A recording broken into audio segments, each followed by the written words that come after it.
గురుభ్యో నమ. జ్యేష్ఠ బహుళ ఏకాదశిని యోగిని ఏకాదశి అంటారు.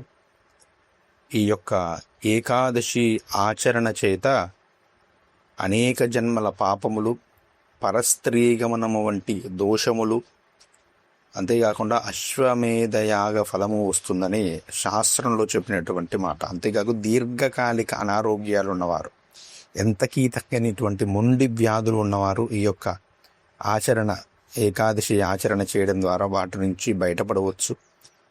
దారిద్ర్యంలో ఉన్నవారు దీన్ని ఆచరణ చేసినట్లయితే గొప్ప రాజయోగం పడుతుంది అని స్వయంగా రాజసూయ యాగ సమయంలో శ్రీకృష్ణ పరమాత్మ ధర్మరాజు గారికి చెప్పడం జరిగింది.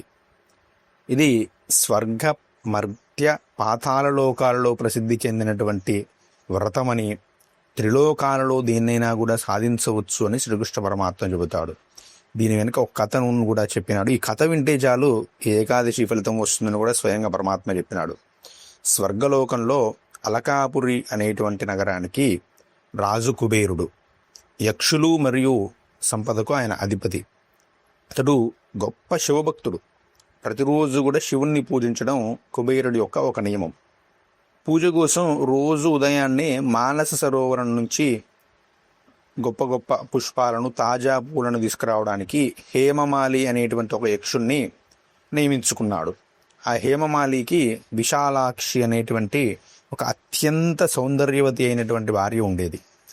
ఆ భార్య మీద ఆయనకు ఎంతో ప్రేమ, అనురాగం ఉండొచ్చు, చాలా మంచిది. కానీ ఒకరోజు ఎప్పటిలాగే హేమమాలి మానస సరోవరం దగ్గరికి వెళ్ళినాడు. పూలనంతా కూడా బుట్ట నిండా స్వీకరించినాడు. కానీ తిరిగి వచ్చేటువంటి సమయంలో భార్యపై మోహం కలిగినది. ఆ మోహంతో పూల బుట్టతో సహా తన యొక్క అంతఃపురానికి వెళ్ళి ఆ బుట్టను పక్కన పెట్టేసి ఆ కార్యక్రమాన్ని మర్చిపోయి ఆమెతో కాలక్షేపం చేయడం ప్రారంభించినాడు. మోహంలో మునిగిపోయి సమయాన్ని మర్చిపోయాడు. అదే సమయంలో అలకాపురిలో మధ్యాహ్నం అవుతుంది దాదాపుగా. పూజకేమో పూలు తేలేదు అని కుబేరుడు ఆగ్రహం వ్యక్తం చేసి సేవకులను పంపి అతని యొక్క పరిస్థితి ఏమిటో చూసిరాపోండి అని పంపితే ఆ హేమమాలి ఎంచక్క అంతఃపురంలో భార్యతో కలిసి కబుర్లు చెప్పుకుంటూ ఉన్నాడు. సరస సల్లాపాలలో పాల్గొని ఉన్నాడు. దాంతో ఆ హేమమాలిని ఆ కుబేరుడు సభకు పిలిపించి, ఏమిటి హేమమాలి, నీవు చేసినటువంటి ఈ యొక్క పని చాలా దారుణమైనటువంటి పని. నీవు 3 తప్పులు చేశావు. ఒకటి, దైవ కార్యానికి ఆటంకం కలిగించావు. అది నీ కర్తవ్యం. నీ యొక్క ఉద్యోగాన్ని, కర్తవ్యాన్ని విస్మరించావు. దైవ కార్యమోని విస్మరించినావు. పోనీ దైవ కార్యం పక్కన పెడితే నీ యొక్క కర్తవ్యం అది. నిన్ను కేటాయించుకుంది, నీకు చెప్పినటువంటి పనియే పూలు తీసుకొని రావడం, దాన్ని కూడా మర్చిపోయావు. విస్మరించి వేల కాని వేలలో స్త్రీ యొక్క వ్యామోహంలో పడ్డావు. పగటి పూట స్త్రీ వ్యామోహంలో పడడం ఏమిటయా? ఈ 3 కూడా ఘోరమైనటువంటి దోషములు. శివ పూజను నిర్లక్ష్యం చేయడం అనేది చాలా పెద్ద దోషము. కనుక నీకు ఈ స్వర్గలోక భోగాలను అనుభవించడం అనేది అర్హత లేదు. ఇలాంటి శారీరక భోగాలన్నీ కూడా భూలోకంలో ఉండాలి.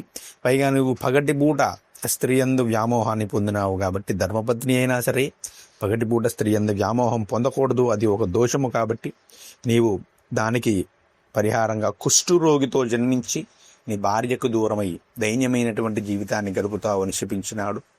ఆ శాపకారణంతో వెంటనే హేమమాలి భూలోకంలో కుష్ఠురోగిగా జన్మించినాడు. భూలోకంలో పడిపోయాడు. అక్కడి నుంచి అలా పతనం అయిపోయాడు. ఆ యక్షలోకం నుంచి పడిపోయాడు.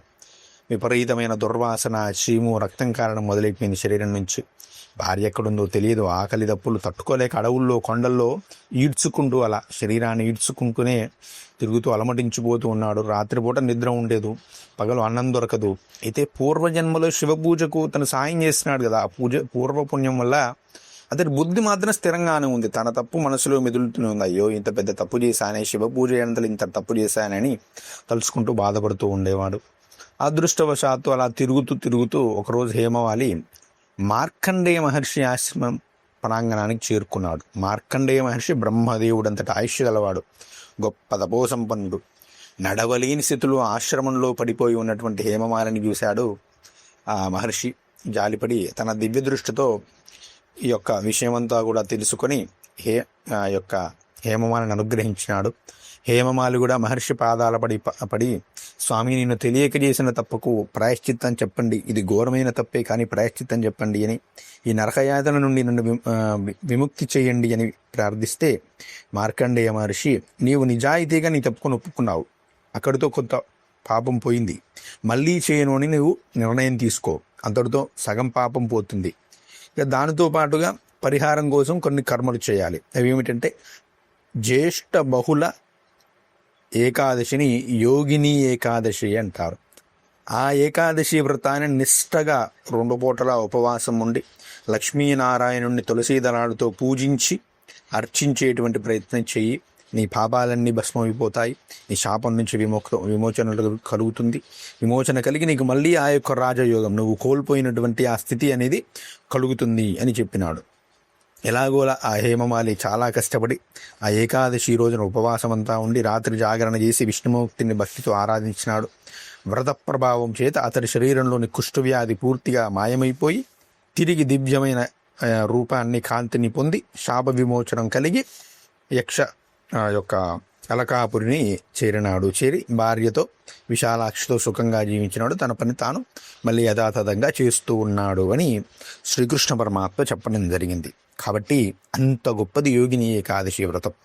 కాబట్టి ఏకాదశి వ్రతము అందరూ కూడా చేసేటువంటి ప్రయత్నం చేయండి. చేసినటువంటి మనసులో కలియుగ ప్రభావంతో ఏదైనా చిన్న ఇట్లాంటి వ్యామోహాలు ఏమైనా మనసులో పడి ఉంటే అవన్నీ కూడా తొలగిపోతాయి. ఈ జన్మలలో మళ్ళీ ఈ జన్మల పరంపర నుంచి కూడా తొలగివేస్తాడు. ఈ ఏకాదశి కూడా నిర్జల ఉపవాసము చేస్తే మంచిది అని కొన్ని చాట్లు చెప్పడం జరిగింది. అని అవసరంగా శక్తి ఉంటే చేయవచ్చు, కానీ పండ్లు పాలు తీసుకొని చేయవచ్చు ఈ యొక్క ఏకాదశిని, తప్పులేదు. ఏకాదశి రోజు ఉదయం తలస్నానం చేయండి. చక్కగా తలస్నానం చేసి మందిరాన్ని శుభ్రం చేసుకొని దీపారాధన చేసి నా పాప నివారణార్థం సుఖ సంతోషాల కోసం యోగిని ఏకాదశి వ్రతం ఆచరిస్తున్నాను స్వామి అని సంకల్పం చెప్పుకొని ఆ స్వామివారు లక్ష్మీనారాయణుడికి కానీ, శ్రీకృష్ణుడు కానీ, లక్ష్మీనరసింహుడు కానీ, రాముని విగ్రహాన్ని కానీ ఏదైతే ఉంటే దానితో చక్కగా పువ్వులతో పూజ చేయండి. విష్ణు సహస్రనామాన్ని జపం చేయండి. ఓం నమో భగవతే వాసుదేవాయ అనే మంత్రాన్ని విశేషంగా జపించండి. భాగవత పారాయణ చేయండి, భగవద్గీత పారాయణ చేయండి. చక్కగా ఉపవాసం ఉండండి. రాత్రిపూట కూడా నిద్రపోకుండా విష్ణు లీలలు చదవడము, భజనలు చేయడం ద్వారా జాగరణ చేయండి. మరుసటి రోజున ఆ ద్వాదశి గడియలు ముగిసేలోపుగా చక్కగా స్నానం చేసి మీరైతే బ్రాహ్మణుడికి స్వయంపాక దానం ఇచ్చి మీరు కూడా భోజనం చేయండి. ఉపవాసాన్ని విరమించండి. ఈ యొక్క వ్రతాచరణ వలన దీర్ఘకాలిక వ్యాధుల నుంచి నివారణ. శ్రీకృష్ణుడు చెప్పాడండి, 88,000 మంది బ్రాహ్మణులకు ఉత్తమమైన అన్నదానం చేసినటువంటి ఫలితం వస్తుందని చెప్పినాడు. తెలిసి కానీ తెలియక చేసిన గురునింద, దైవ కార్య నిర్లక్ష్యం వంటి పెద్ద పెద్ద పాపాల నుండి విముక్తులు అవుతారని చెప్పినాడు. అశ్వమేధ యాగ ఫలితం వస్తుందటండి. ఏకాదశి కథను భక్తితో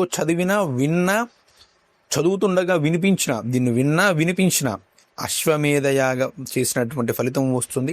జీవితంలో ఉన్న అడ్డంకులన్నీ తొలగిపోయి మానసిక ప్రశాంతతని ఇస్తుంది అని శ్రీకృష్ణ పరమాత్మ స్వయంగా చెప్పినటువంటి కథ. కాబట్టి అందరూ కూడా చక్కగా ఆచరించుకొని ఆ యొక్క ఫలితములను పొందండి. శ్రీకృష్ణ అనుగ్రహమును కూడా పొందండి. స్వస్తి. శ్రీమాత్రే నమః. జై శ్రీరామ్.